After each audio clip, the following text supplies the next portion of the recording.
జై గురుదత్త శ్రీ గురుదత్త. ఆయన పేరు వింటే చాలు తెల్లదొరల గుండెల్లో రైళ్లు పరిగెత్తేవి.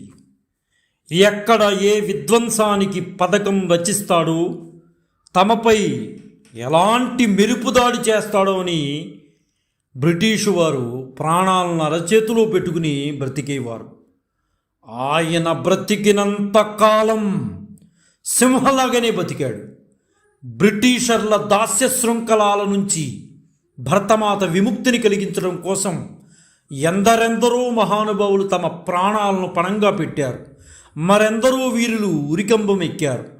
అలాంటి వారిలో ఇప్పుడు నేను చెప్పబోయేవారు కూడా ఒకరు. అత్యంత పిన్న వయస్సులోనే దేశం కోసం తమ జీవితాన్ని అర్పించిన మహాపురుషుడు ఆయన. ఎప్పటికీ మీ రక్తం మరగకపోతే అది మీ సిరలలో ప్రవహించేది రక్తం కాదు, అది నీరు అని అద్భుతమైన సందేశాన్ని ఇచ్చినటువంటి విప్లవాత్మక నాయకుడు ఆయన. స్వాతంత్ర సమరయోధుడు ఆయన. దేశం గర్వింపదగ్గ ఆ మహాపురుషుల్లో ఒకరు ఆయన. సదా స్మరణీయుడు ఆయన. నేటి మన ప్రాతస్మరణీయుడుగా గుర్తింపబడ్డ మహానుభావుడు చంద్రశేఖర్ ఆజాద్ గారు.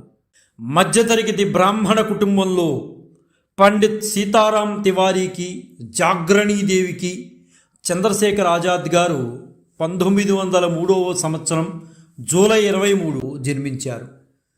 తమ కొడుకును సంస్కృతంలో పెద్ద పండితుని చెయ్యాలని, కాశీలో చదివించాలని తండ్రి గారికి ఎక్కువ ఉత్సుకత ఉండేది. ఎలాగైనా సరే నా బిడ్డని కాశీలో చదివించాలి, సంస్కృతిని పండితుని చేయాలని సీతారాం గారు కలలు కనేవారు. ఎలాగైనా సరే ఆ పట్టుదలతో పిల్లవాడిని చదివించాలని ఎంతో కష్టపడ్డారు. కానీ ఆ పిల్లవాడికి చదువు పూర్తిగా అప్పలేదు. చదువుకోవడానికి తల్లిదండ్రులు చేసే ఒత్తిడిని భరించలేక తన 13వ ఏట ఇల్లు వదిలి ముంబై పారిపోయాడు చంద్రశేఖర్ ఆజాద్ గారు. ముంబైలో ఒక మురికివాడలో నివసించాడు ఆయన చంద్రశేఖర్ గారు.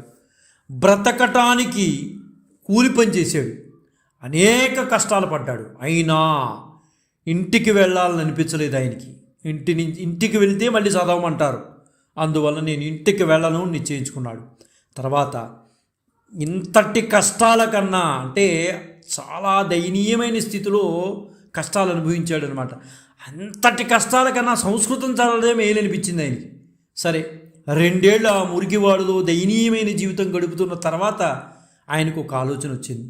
ఇంతటి దయనీయమైన పరిస్థితి కన్నా నేను వెళ్ళి సంస్కృతం చదువుకోవడం చాలా మంచిది అని ఆలోచించుకుని 1921లో వారణాసి వెళ్ళిపోయాడు. తల్లిదండ్రులు చెప్పిన విధంగానే అక్కడ సంస్కృత పాఠశాలలో చేరాడు. అక్కడ భోజనము అవన్నీ వసతి అన్నీ వారిచ్చి సంస్కృతాన్ని చెప్పేవారు. సంస్కృత భాషను పెంచడం కోసం, సంస్కృత భాషను పోషించడం కోసం అలా చేసేవారు. మన చంద్రశేఖర్ గారు కూడా సంస్కృత పాఠశాలలో చేరారు. అదే సమయంలో భారత స్వాతంత్రం కోసం మహాత్మా గాంధీ చేస్తున్న సహాయ నిరాకరణోద్యమంతో దేశం యావత్తు అట్టడిగిపోతుంది. అప్పుడే చంద్రశేఖర్ తాను కూడా భారత స్వాతంత్రం కొరకు ఏదో ఒకటి చేయాలని మనసులో నిశ్చయించుకున్నాడు. అప్పుడు అతని వయసు సరిగ్గా 15 ఏళ్ళు మాత్రమే. ఉత్సాహంగా తాను చదువుతున్న సంస్కృత పాఠశాల ముందే అందరినీ కూడగట్టి ధర్నా చేశాడు. పోలీసులు వచ్చి పట్టుకెళ్ళి న్యాయస్థానం ముందు నిలబెట్టారు. న్యాయమూర్తి కొన్ని ప్రశ్నలు చంద్రశేఖర్ని అడిగారు. అప్పుడు ఆ సమయంలో 15 ఏళ్ల వయసులో తలతెక్క సమాధానం చెప్పాడు న్యాయమూర్తికి చంద్రశేఖర్ గారు. ఒక ప్రశ్న అడిగారు, నీ పేరేంటి అన్నాడు న్యాయమూర్తి. ఆజాద్ గారు వెంటనే నా పేరు ఆజాద్ అన్నాడు. నీ తండ్రి పేరేంటి? నా తండ్రి పేరు స్వాతంత్ర్యం అన్నాడు. మీ ఇల్లు ఎక్కడా అని అడిగితే నా ఇల్లు జైలు అని తలతెక్క సమాధానం చెప్పాడు. న్యాయమూర్తి గారికి వెంటనే కోపం వచ్చింది. వెంటనే ఈ అబ్బాయికి 15 రోజులు జైలు శిక్ష విధించండి అని ఆయన విధిస్తున్నానని చెప్పేసి విధించేశాడు. కోర్టులో ఆ 15 రోజులు జైలు శిక్ష విధిస్తున్నాను అనగానే కోర్టులో సందర్శకుల నుంచి భారత్ మాతా కీ జై, భారత్ మాతా కీ జై, భారత్ మాతా కీ జై అని నినాదాలు ఆ గది గోడలు పిక్కటిల్లే విధంగా భారత్ మాతాకి జై అనే నినాదాలు వచ్చాయి. ఆ సమయంలో మరి న్యాయమూర్తి గారు ఏమనుకున్నారో ఏమో కానీ తాను విధించిన 15 రోజుల జైలు శిక్షను వెంటనే రద్దు చేసి 15 కొరడా దెబ్బలు శిక్షగా విధించండి ఈ అబ్బాయికి అని చెప్పారు. అతని ఒంటి మీద పడిన ప్రతి కొరడా దెబ్బ అతని తాను చేయవలసిన పనికి కర్తవ్య బోధన చేసింది. అక్కడితో ఆనాటి నుంచి చంద్రశేఖర్ తివారీ అల్లా చంద్రశేఖర్ ఆజాద్గా మారిపోయాడు. తన స్నేహితుడైన రాంప్రసాద్ బిస్మిల్ మాటలతో ఆజాద్లో విప్లవ బీజాలు ఇంకా బలంగా నాటుకున్నాయి. మిత్రుడైన బిస్మిల్, ఖాన్, రోషన్ సింగ్లు ప్రభుత్వ ధనాన్ని దోచుకోవడానికి కుట్ర పన్నుతున్నారని తెలిసి అందులో తాను కూడా భాగస్వామయ్యాడు మన ఆజాద్ గారు. కేవలం ప్రభుత్వ ధనాన్ని ఎందుకు దోచుకోవాలనుకున్నారు? విప్లవోద్యమం కోసం మాత్రమే, విప్లవ కార్యకలాపాల కోసం ఆయుధాలను సంపాదించడానికి, నిధులు సమకూర్చడానికి మాత్రమే అది దోచుకోవడానికి ప్రయత్నం చేశారు. ట్రెజరీ డబ్బును రవాణా చేసే రైలును దోచుకోవాలని ఆలోచన రాంప్రసాద్ బిస్మిల్లాకు వచ్చింది. ట్రెజరీ డబ్బును తీసుకెళ్తున్న రైల్లో అనేక భద్రతా లొసుగులు బిస్మిల్ గమనించారు. తన తగిన ప్రణాళిక వేసిన తర్వాత ఆగస్టు 9, 1925 షాజహాన్పూర్ నుంచి లక్నో వెళుతోంది ఒక ట్రైన్. 8వ నంబర్ డౌన్ రైలును టార్గెట్ చేసి కాకోరీ వద్ద అడ్డుకున్నారు. ఇది చరిత్రలో గుర్తుండిపోయేటటువంటి రైలు దోపిడీ, కాకోరీ రైలు దోపిడీ అంటారు. ఇది ఈ చరిత్రలోనే అలా గుర్తుండిపోయింది. దోపిడీ వ్యవస్థల్లో కాకోరీ దోపిడీ అనేది చాలా అద్భుతంగా అలా ఉండిపోయింది. చైన్ లాగి రైలును ఆపి గార్డును అతిక్రమించి విప్లవకారులు గార్డు క్యాబిన్లోకి వెళ్ళి 8,000 రూపాయలు తీసేసుకున్నారు. సాయుధ గార్డులు మరియు విప్లవకారుల మధ్యలో జరిగిన కాల్పుల్లో కొంతమంది ప్రయాణికులు మరణించారు. ప్రభుత్వం దీన్ని వెంటనే హత్యగా ప్రకటించింది మరియు పాల్గొన్న విప్లవకారులను చుట్టుముట్టడానికి తీవ్రంగా మానవ వేట ప్రారంభించింది ప్రభుత్వం. ఆజాద్ వెంటనే ఆయన యొక్క తెలివితేటలతో ఆ ముట్టడి నుంచి తప్పించుకుని బయటపడ్డాడు. రహస్య జీవనంలో భాగంగా ఆజాద్ గారు ఉత్తరప్రదేశ్లోకి ఓర్చారణ్యంలో సతార్ నది ఒడ్డున ఉన్న ఆంజనేయ స్వామి వారి ఆలయం పక్కన ఒక కుటీరాన్ని నిర్మించుకున్నాడు. ఆ నిర్మించుకోవడమే కాదు, మరిశంకర బ్రహ్మచారి అనే సాధువుగా మారిపోయాడు మన చంద్రశేఖర్ ఆజాద్ గారల్లా. తర్వాత ఆయన ఒకటే అనుకున్నారు, ఆ బ్రిటిష్ ప్రభుత్వంపై తాము చేసే అన్ని కుట్రలకి ప్రణాళికలు ఆ కుటీరమే స్థావరం అయింది, ఇదే స్థావరం నాది అని అనుకున్నాడు. కానీ రైలు దోపిడీ కేసులో పోలీసులు చంద్రశేఖర్ను గురించి గాలిస్తూనే ఉన్నారు. అలా వదిలిపెట్టకుండా గాలిస్తున్నాడు, ఎక్కడున్నాడని. బ్రిటిష్ ప్రభుత్వానికి వీలైనంత సమస్య సృష్టించడమే తన జీవితకాల లక్ష్యం అనుకున్నాడు చంద్రశేఖర్ ఆజాద్. దానికోసం అనేక రకాలైన మారువేషాలు వేస్తూ బ్రిటిష్ పోలీసులచే పట్టుబడకుండా చాలాసార్లు తప్పించుకుని వాళ్ళని చాలా ఇబ్బందులకు గురి చేశాడు. ఆయన ఒక్కటే అనుకునేవారు, దుష్మన్నోకి గోలియోకా सामना हम करेंगे, आज़ाद ही रहे हैं और आज़ाद ही रहेंगे और आज़ाद ही रहेंगे అనేవారు. అంటే నేను శత్రువుల బుల్లెట్ని ఎదుర్కొంటాను, నేను స్వేచ్ఛగా ఉన్నాను, నేను ఎప్పటికీ స్వేచ్ఛగానే ఉంటాను, నేను ఎప్పటికీ ఆజాద్ హీ రహేంగే, నేను ఎప్పటికీనా స్వేచ్ఛగానే ఉంటాను అని మన చంద్రశేఖర్ ఆజాద్ గారు అనుకునేవారు. చంద్రశేఖర్ ఆజాద్ గారు 1929 సెప్టెంబర్లో భగత్ సింగ్, సుఖదేవులు మొదలైన వారితో కలిసి హిందుస్థాన్ సోషలిస్ట్ రిపబ్లిక్ అసోసియేషన్ అనే సంస్థను స్థాపించారు. వీరందరూ కలిసి లాలా లజపత్ రాయ్ మరణానికి కారకుడైన స్కాట్ అనే బ్రిటిష్ పోలీస్ అధికారిని చంపాలనుకున్నారు. ఆ కుట్రలో భాగంగా పొరపాటున తాము గురిపెట్టిన వ్యక్తి స్కాట్ అనుకుని శాండర్స్ అనే పోలీసుని కాల్చేశారు. కాల్పుల తర్వాత పారిపోతున్న భగత్ సింగ్ రాజగురువులను చరణ్ సింగ్ అనే పోలీసు వారిని వెంబడించి పట్టుకోగలిగాడు. ఆ ముగ్గురు పెరుగులాడుతున్న సమయంలో చంద్రశేఖర్ ఆజాద్కు తమ మిత్రులను కాపాడుకోవటం కోసం ఒక చరణ్ సింగ్ని కాల్చక తప్పలేదు. చరణ్ సింగ్ని ఒక్క తూటాతో కాల్చి పడేశాడు. ఆ ముగ్గురిని కాపాడుకోవటం కోసం, మహానుభావుల్ని కాపాడుకోవటం కోసం చంద్రశేఖర్ ఆజాద్ చరణ్ సింగ్ని కాల్చక తప్పలేదు. తమ రహస్య జీవనంలో భాగంగా ఝాన్సీ పట్టణంలో సహా విప్లవకారులతో కలిసి ఒక ఇంట్లో ఉన్నారనే విషయం పోలీసులకు తెలిసిపోయింది. ఝాన్సీ పట్టణాన్నంతా వడగట్టేశారు పోలీసులు. గాలిస్తూనే ఉన్నారు. అలా నగరాన్నంతా గాలించి చివరికి ఆజాద్ ఒక గదిలో ఉంటారని పూర్తి నమ్మకంతో ఆ గది చుట్టూరు పోలీసులు మోహరించేశారు. పోలీస్ దళాలన్నీ కూడా గది చుట్టూరు వచ్చేసాయి. ఒక్క ఉదుటున తలుపులు బద్దలు కొట్టి లోపలికి వెళ్ళిపోయారు పోలీసులు. కానీ బద్దలు కొట్టి లోపలికి వెళ్ళిపోయినటువంటి పోలీసులు ఆ లోపల ఉన్నటువంటి ఖాళీ గది ఆ పోలీసులను ఒక్కసారిగా వెక్కిరించింది. ఇది జరిగి 1929 మే 2వ తారీఖున జరిగింది. ఈలోపు భగత్ సింగ్, రాజ్గురు, సుఖదేవులు పార్లమెంటుపై దాడి చేశారు. వారిని పోలీసులు పట్టుకోవడం, న్యాయస్థానంలో వారికి ఉరిశిక్ష పడడం జరిగిపోయాయి. ఈ సంఘటనతో ఆజాద్ ఎంతగానో కలత చెందాడు. అయ్యో, మహానుభావులకి ఉరిశిక్ష పడుతోంది అనుకున్నాడు. వారిని విడిపించడానికి ఎంతైనా తెగించాలనుకున్నాడు. ఎన్నో రకాలైన ప్రణాళికలు, వ్యూహాలు రచించాడు. అందులో భాగంగా 1931 ఫిబ్రవరి 27 తెల్లవారుజామున జవహర్లాల్ నెహ్రూని కలిశాడు. వెళ్ళి విప్లవ వీరులైన భగత్ సింగ్, సుఖదేవ్, రాజగురులను విడిపించేందుకు సహకరించాలని కాళ్ళావేళ పడ్డాడు జవహర్లాల్ నెహ్రూకి. ఆజాద్ గారు జవహర్లాల్ నెహ్రూ కాళ్ళావేళ పడి అడిగాడు, అయ్యా సుఖదేవ్, రాజ్ సింగ్, భగత్ సింగ్లను విడిపించండి అని అడిగాడు. కానీ జవహర్లాల్ నెహ్రూ ఆజాద్కి ఏ రకమైన సమాధానం కూడా చెప్పలేదు. దాంతో బాగా కలత చెందాడు ఆజాద్. 27 ఫిబ్రవరి 1931 అలహాబాదులోని సిఐడి పోలీస్ అధిపతి సర్ జేఆర్హెచ్ నాట్ బోవర్కి ఆజాద్ ఆల్ఫ్రెడ్ పార్కులో ఉన్నాడని వారు తెలియచేశారు. మరియు సహచరుడు సుఖదేవ్ రాజ్తో మాట్లాడుతున్నాడు. దాన్ని తెలుసుకున్నటువంటి బోవర్ తనను అరెస్టు చేసేందుకు తనతో పాటు పార్కుకు రమ్మని అలహాబాద్ పోలీసులను కూడా పిలిచాడు. ఆ సిఐడి ఆఫీసర్ బోవర్ అన్నమాట. ఆజాద్ పాత సహచరులు వీరభద్ర తివారీ మరియు యశ్పాల్ ఇద్దరు పోలీస్ కానిస్టేబుల్కి సమాచారం అందించడానికి కూడా బాధ్యత వహించారు. నిజానికి అక్కడ ఉన్నాడు అని చెప్పడానికి యశ్పాల్, వీరభద్ర తివారీ కూడా సహకరించారు పోలీసులకి. పార్కు వద్దకు చేరుకున్న పోలీసులు 4 వైపులా చుట్టుముట్టేశారు.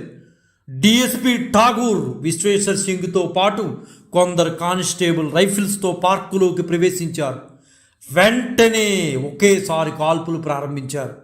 రాజు క్షేమంగా బయటపడ్డాడు. కానీ ఆజాద్ తనను తాను రక్షించుకోవడం కోసం ఒక చెట్టు వెనుక దాక్కున్నాడు మరియు దాని వెనుక నుండి కాల్పులు ప్రారంభించాడు.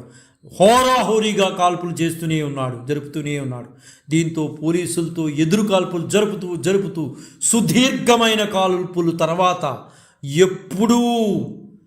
ఎప్పుడూ నేను ఆజాద్గానే ఉంటానని తన ప్రతిజ్ఞకు కట్టుబడి ఉన్నాడు. నన్ను మీరెవ్వరూ కూడా సజీవంగా పట్టుకోలేరు అంటూ తన తుపాకీని తీసి తన తల చివర పెట్టుకుని ఒక్క బుల్లెట్తో తలపై కాల్చుకున్నాడు. కాల్పుల్లో బోవర్ మరియు డిఎస్పి సింగ్లకు వరుసగా కుడి అరచేతి దవడలకు గాయపడ్డారు. ఇతర అధికారులు సంఘటనా స్థలానికి చేరుకున్న తర్వాత పోలీసులు ఆజాద్ మృతదేహాన్ని స్వాధీనం చేసుకున్నారు. సాధారణ ప్రజలకు సమాచారం ఇవ్వకుండా మృతదేహాన్ని దహన సంస్కారాలకు రసూలాబాద్ ఘాట్కి తరలించారు. ఇది వెలుగులోకి రావడంతో ఘటన జరిగిన పార్కును ప్రజలు చుట్టుముట్టారు. భారత్ మాతాకి జై, భారత్ మాతాకి జై అనే నినాదాలతో గట్టిగా అరిచారు. బ్రిటిష్ రాజులకు వ్యతిరేకంగా నినాదాలు చేస్తూ ఆజాద్ను కొనియాడారు. నా చావు నా చేతుల్లోనే ఉంది, శత్రువుల చేతుల్లో చావను అంటూ చిన్ననాడు చేసినటువంటి శపథం నిజం చేస్తూ ఆజాద్ పోరాడిన తీరు భారతదేశ విప్లవ చరిత్రకే వన్నె తెచ్చినటువంటి అపూర్వమైన ఘటన అది. అలాగే సువర్ణాక్షరాలతో ప్రజల మనసులో లిఖించబడినటువంటి ఒక అద్భుతమైన ఘట్టం అది. ఇంతకీ చంద్రశేఖర్ ఆజాద్ గారు విషయంలో ఒక ఆసక్తికరమైన విషయం ఒకటి ఉంది. అదేంటంటే ఆజాద్ గారు జన్మస్థలం మరియు పుట్టిన తేదీ మాత్రం వివాదాస్పదమైందే అయింది. చివరి వరకు కూడా వివాదాస్పదంగానే ఉంది. అయితే కొన్ని రికార్డులు 23 జూలై 1906 మరియు ఆయన మధ్యప్రదేశ్లోని అలీరాజ్పూర్న ఆజాద్ పుట్టిన తేదీ మరియు పుట్టిన ప్రదేశంగా పేర్కొన్నాయి. కొన్ని అధికారిక రికార్డులు ఆజాద్ పుట్టిన తేదీని జనవరి 7, 1906గా అతను జన్మస్థలాన్ని బదర్గాగా పేర్కొన్నాయి. అంటే అలహాబాద్లోని ఆల్ఫ్రెడ్ పార్కులో బ్రిటిష్ అధికారులు ఘొరావు చేయడంతో ఆజాద్ను తనను తాను చంపుకున్న ఒక నెల తర్వాత మార్చి 1931 వరకు ఆజాద్ తల్లికి జాగ్రణీ దేవికి ఆజాద్ బలిదానం గురించి అసలు తెలియదు. ఆజాద్ చనిపోయాడన్న విషయం కూడా తెలియదు. పండిట్ రామ్లాల్జీ శుక్లా, శ్రీ రాజన్ తండ్రి శ్రీ సంపూర్ణ సింగ్తో పాటు ఒక స్వాతంత్ర సమర యోధుడు ఆమెను సందర్శించి ఆమెకు విషాద వార్తను తెలియజేశారు. నమ్మడానికి ఆవిడ నిరాకరించింది. నేను నమ్మను, నా కొడుకు బతికే ఉన్నాడు, చాలా ధీశాలి, నా కొడుకు అంత పిరికివాడు కాదు, నా కొడుకు చావడు. గంటల తరబడి కానీ వాళ్ళు చెప్పినటువంటి మాటను చివరికి నిర్ధారణ చేసుకుని గంటల తరబడి ఏడ్చి కుప్పకూలిపోయింది జాగ్రణీదేవి. ఆజాద్కు సంబంధించిన వస్తువును తమకు చూపించమని వారు ఆమెను అభ్యర్థించినప్పుడు ఆమె ఆజాద్కు సంబంధించిన బట్టలు, ఆజాదు జన్మకుండలి అంటే జాతకాన్ని చూపించింది. ఆమె ఆజాద్ కోసం ప్రేమగా అల్లినటువంటి చేతితో అల్లినటువంటి బట్టలను అందజేయడానికి మాత్రం నిరాకరించింది. బాధాతప్త హృదయంతో అలాగా ఉండిపోయింది జాగ్రణీదేవి. కానీ ఆజాద్ యొక్క జననం, ఆయన పుట్టిన జాతకం శ్రీ సంపూర్ణ సింగ్కు ఇచ్చింది. దాని ఆధారంగానే అతను స్మారక చిహ్నం, శిలాన్యాలు అంటే పునాదిరాళ్ళు వేయడానికి కోలాహలం చేశాడు. ఆజాద్ తల్లి ఒరిజినల్ ఫోటో మరియు అతని యొక్క జాతకం అసలైన ప్రతిని ఆయనకి అందించడంతో అందులో ఆజాద్ పుట్టిన తేదీ, పుట్టిన ప్రదేశాన్ని స్పష్టంగా పేర్కొన్నాయి. ఆ సంప్రదాయం నేటికీ కొనసాగుతోంది. ఆజాద్ గారితో 4వ తరగతి వరకు చదువుకున్నటువంటి క్లాస్మేట్ అయిన శ్రీ ఇచ్చా శంకర్ శుక్లా కుటుంబం అదే తేదీని నిర్ధారణ కూడా చేసింది. బ్రిటిష్ పాలనలో ఆజాద్ గారి జయంతిని బహిరంగంగా జరుపుకోవటానికి చాలా కష్టమైన పని. ఎందుకంటే స్మారక చిహ్నాన్ని నిర్మించాలన్నా కూడా భయపడేవారు. ఎందుకంటే బ్రిటిష్ అధికారులు తరచుగా బదర్గాకు వస్తూ ఉండేవారు. అతని పేరు కూడా తీసుకోవద్దని స్థానికులను ఖచ్చితంగా హెచ్చరించేవాడు. వాళ్ళు కఠినంగా హెచ్చరించారు. ఎందువల్లంటే స్మారక చిహ్నాన్ని నిర్మించడాన్ని మొదలు పెడితే అతని కథను ప్రజలు స్ఫూర్తిగా తీసుకుని మరింతమంది ఆజాదులు తయారయ్యి బ్రిటిష్ని కూకటి వేళతో సహా లేపేస్తారనే భయం చేత స్మారక చిహ్నాలను పెట్టనివ్వలా. మొదటి జన్మదినోత్సవాన్ని ఆజాద్ కుటుంబం రహస్యంగా జరుపుకున్నారు. బ్రిటిష్ పాలన నుండి భారతదేశం స్వాతంత్రం పొందే వరకు కూడా ప్రతి సంవత్సరం ప్రదేశం మారుతూనే ఉండేది. చాలామంది గ్రామస్తులు స్వచ్ఛంగా తమ ఇంట్లో రహస్యంగా జరుపుకునేవారు మహానుభావుడి యొక్క పుట్టినరోజుని, కేవలం బ్రిటిష్ వారికి భయపడి. 1958లో మొట్టమొదటిసారిగా ఆజాద్ మెమోరియల్ను బదర్గాలో నిర్మించారు. జానపదులు కూడా ఆజాద్ యొక్క జీవిత చరిత్రని బయట పాడేవారు. ఆ రోజుల్లో ఈ స్మారకం భారతదేశం అంతటా పెద్ద సంఖ్యలో ప్రజల్ని ఆకర్షించింది. ప్రత్యేక సందర్భాల్లో అయినప్పటికీ నేటికి కూడా అది ఆ స్మారక చిహ్నం అందరినీ ఆకర్షిస్తుంది. 2006లో కర్ణాటక చెందిన ఒక పార్లమెంటు సభ్యుడు ఆజాద్ జయంతిని పురస్కరించుకుని కేంద్ర ప్రభుత్వాన్ని ఏ చర్యలు తీసుకుంటారని ప్రశ్నించారు. ఆయన జన్మస్థలం ఇంకా వివాదంలో ఉందని కేంద్రం గుర్తించింది. అధికారుల రికార్డుల అధ్యయనం మరియు ధృవీకరణ తర్వాత అందులో 80% మంది బదర్గాను ఆజాద్ జన్మస్థలంగా పేర్కొన్నారు. మిగిలిన 20% మంది అలీరాజ్పూర్ను తన జన్మస్థలంగా పేర్కొన్నారు. ఉత్తరప్రదేశ్ సెక్రటేరియట్తో కేంద్ర రాష్ట్ర రికార్డులను ధృవీకరించినప్పుడు బదర్గా అతని జన్మస్థలంగా పేర్కొన్నట్లుగా గుర్తించారు. రాష్ట్రము మరియు కేంద్ర ప్రభుత్వం అదే నిమిషంలో ఒక బృందాన్ని విచారించడానికి ఒక బృందాన్ని పంపింది.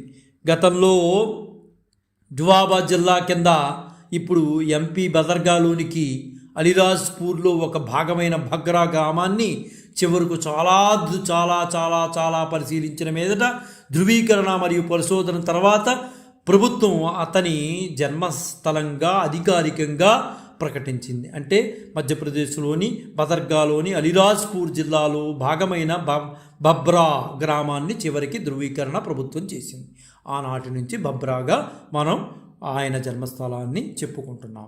అయితే అంతటి విప్లవకారుడు, మహానుభావుడు, నేటి భావి భారత పౌరులుగా తీర్చిదిద్దబడుతున్నటువంటి మన పిల్లలకి చంద్రశేఖర్ ఆజాద్ అంటే ఏంటో తెలియాలి. అలాంటి మహానుభావుల చరిత్ర చెప్పిన రోజునే అసలైన చరిత్రకు నిజమైన విలువ అనేది నా ఉద్దేశం. కాబట్టి ఇటువంటి మహానుభావుల జీవిత చరిత్రను పిల్లలకి ఖచ్చితంగా తెలియజేయాలని మనస్ఫూర్తిగా కోరుకుంటూ, దేశం గర్వింపదగ్గ వీరుడు చంద్రశేఖర్ ఆజాద్ గారి వర్ధంతి సందర్భంగా ఆ మహనీయుడికి నివాళులర్పిస్తూ జై గురుదత్త, శ్రీ గురుదత్త, శ్రీపాద శ్రీవల్లభ చరణదాసుడు, మానికొండ రాజశేఖర శర్మ, రాజమహేంద్రవరం. స్వస్తి.